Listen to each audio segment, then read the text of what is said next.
Bismillahirrahmanirrahim. Assalamualaikum warahmatullahi wabarakatuh. Perkenalkan, nama saya Selvi Utami, perwakilan dari kelompok 11. Di sini adapun judul materi saya yaitu perilaku dan budaya organisasi pendidikan, pengembangan organisasi pendidikan.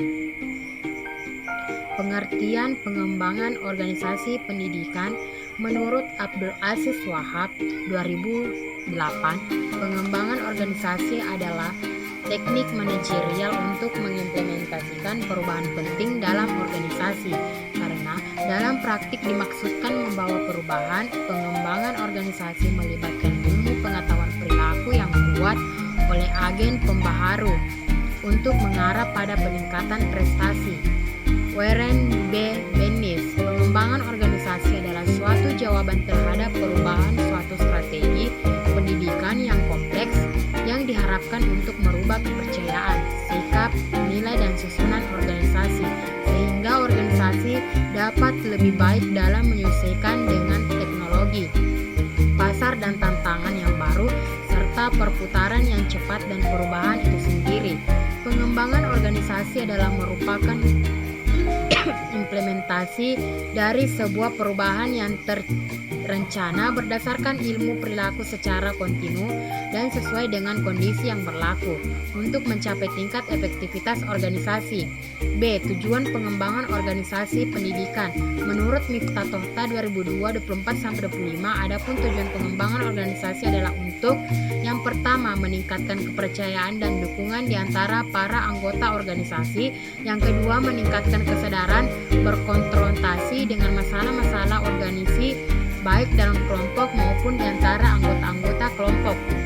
Yang ketiga, meningkatkan suatu lingkungan kewenangan dalam tugas yang didasarkan atas tugas, pengetahuan, dan keterampilan.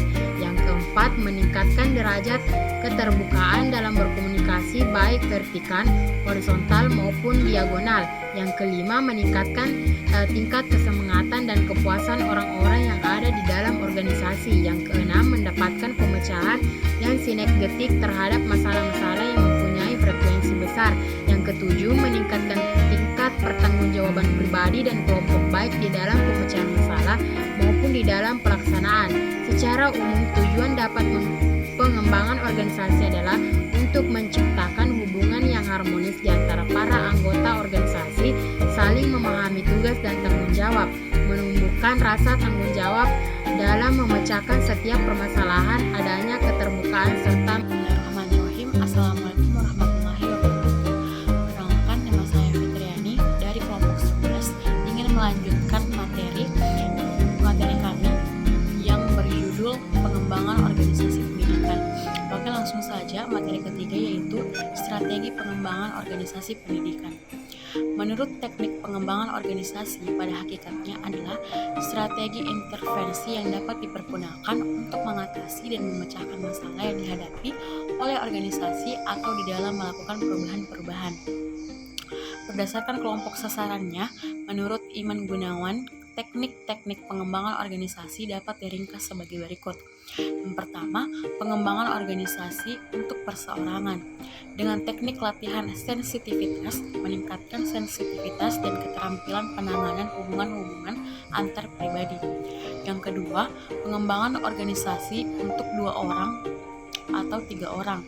Teknik analisis transaksional mengajarkan orang-orang untuk mengirim berita yang jelas dan bertanggung jawab, serta memberikan tanggapan yang wajar dan beralasan. Yang ketiga, pengembangan organisasi untuk tim atau kelompok. Konsultasi proses, konsultan membantu anggota kelompok merubah cara-cara mereka bekerja sama dan mengembangkan berbagai keterampilan diagnostik dan pemecahan masalah yang dibutuhkan untuk pemecahan yang lebih efektif. Yang keempat, pengembangan organisasi untuk hubungan-hubungan antar kelompok. Perjanjian rapat konfrontasi untuk memungkinkan organisasi menilai kesehatannya sendiri dan untuk menetapkan rencana-rencana kegiatan perbaikan. Yang kelima, pengembangan organisasi untuk organisasi keseluruhan. Teknik survei umpan balik digunakan untuk memperbaiki operasi-operasi organisasi secara keseluruhan. Hasil survei digunakan digunakan untuk memecahkan masalah dan memanfaatkan kesempatan yang ada. Sedangkan dalam kegiatan pengembangan organisasi, menurut Pujasmedi, dikenal adanya beberapa macam teknik atau pendekatan, yaitu yang pertama latihan kepekaan atau sensitivity training atau dinamakan pula pendekatan T-group. Latihan kepekaan merupakan teknik latihan dalam kelompok dengan maksud untuk mempertajam daya peka, kecepatan reaksi, mempertajam perasaan dalam menghadapi berbagai masalah yang timbul. Yang kedua ada latihan jaringan atau grid training. Latihan jaringan merupakan salah satu teknik pengembangan organisasi yang dikembangkan berdasarkan jaringan manajerial dari Robert Detlef dan Jen Mouton. Yang ketiga, umpan balik atau survei feedback.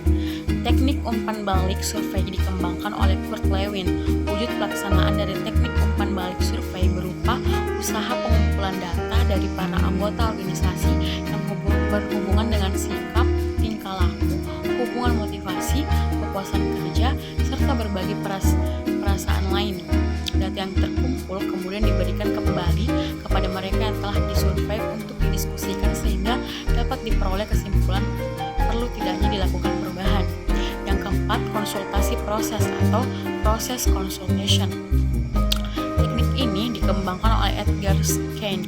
Pengertian konsultasi proses adalah seperangkat kegiatan dari konsultan untuk memberikan bantuan kepada para anggota organisasi dalam merasakan, mengerti, dan bertindak terhadap peristiwa-peristiwa yang terjadi dalam lingkungan organisasi, seperti berbagai macam tindakan anggota organisasi yang timbul dalam aliran pekerjaan dan memimpin pertemuan dalam melakukan hubungan baik formal maupun informal. Yang kelima, perdamaian oleh pihak ketiga atau third party peacemaking. Teknik ini dikenalkan oleh Richard Walton. Teknik ini digunakan untuk mendiagnosis sebab-sebab terjadinya pertentangan dan usaha menyelesaikan pertentangan tersebut dengan bantuan pihak ketiga. Yang keenam, pembentukan tim atau team building. Pembentukan tim sebagai salah satu teknik pengembang organisasi dimaksudkan agar dapat menyesuaikan dengan masalah yang timbul yang perlu dipecahkan. Materi keempat yaitu tahap penerapan pengembangan organisasi pendidikan. Setelah dipahami akan strategi yang dapat dipakai tersebut, maka ada beberapa tahap yang dapat dilakukan dalam penerapan pengembangan organisasi tersebut. Yang pertama, ada tahap pengamatan sistem manajemen atau tahap pengumpulan data.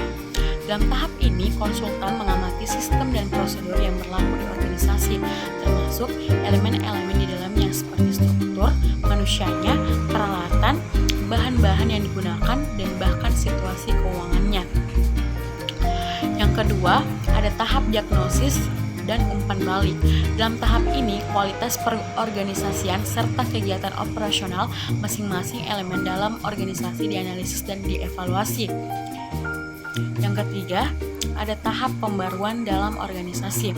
Dalam tahap ini dirancang pengembangan organisasi dan dirumuskan strategi memperkenalkan perubahan atau pembaruan. Strategi ini bertujuan meningkatkan efektivitas organisasi dengan cara mengoreksi kekurangan serta kelemahan yang dijumpai dalam proses diagnostik dan umpan balik. Yang keempat, tahap implementasi pembaruan. Tahap akhir dalam penerapan pengembangan organisasi adalah pelaksanaan rencana pembaruan yang telah digariskan dan disetujui. Dalam tahap ini, konsultan bekerja secara penuh dengan staf manajemen. Kegiatan implementasi perubahan meliputi perubahan struktur, perubahan proses dan prosedur, penjabaran kembali secara jelas, tujuan serta sasaran organisasi, dan penjelasan tentang peranan dan misi masing-masing anggota dalam organisasi. Tadi materi kami. Lebih dan kurangnya mohon dimaafkan. Wabillahi taufiq wal hidayah. Wassalamualaikum warahmatullahi wabarakatuh.